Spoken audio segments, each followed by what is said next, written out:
people, so I am going to show you today just a little bit about clear technique, or having what I guess a guitar teacher would say good technique.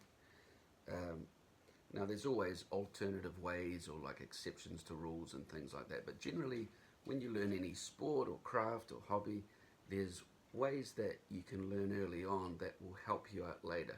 Now these ways of doing things usually feel harder at first, and that's why a lot of people don't end up sticking to something that they want to do, because it feels a bit awkward. But the reason that they're encouraged by a lot of teachers of that craft or of that hobby is because it will make it easier for you as you get used to it, or it will be beneficial in some way. So an example of this is clearing up your playing so it doesn't sound sloppy. Now you can always make playing sound sloppy if it was really that important to you, but for most people they want to clear things up and have nice clear playing when they want to. And there's ways to do that. So quite often when you're doing this power chord, for example, on the guitar, this shape that just moves around, that type of thing, people can just accidentally hit that wrong note. And that can happen when you haven't worked too much on technique. You've just wanted to get fast at something, but you haven't actually slowed down and looked at how you're doing the technique itself. So something that I always do is, when you're doing a power chord, is to use this finger to mute that string at the top. So if you do accidentally hit it, it's a bit blocked like that, and when you hit it with the other things, you won't really hear it, as opposed to if it's off and you accidentally hit it, you get that. So muting it. Now people say, can I just use my first finger on that string like that?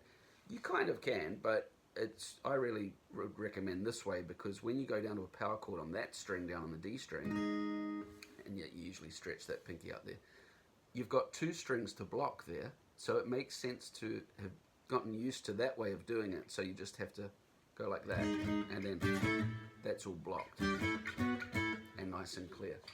But one thing, this is a more advanced thing I want to show you now, is when I play, say I'm doing a little bit of improvisation,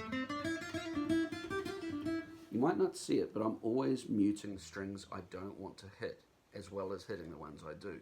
So the way I do that is, anything above what I'm playing here, with this hand, I'm just resting it on the strings above my fingers here. So these two strings at the top are muted at the moment.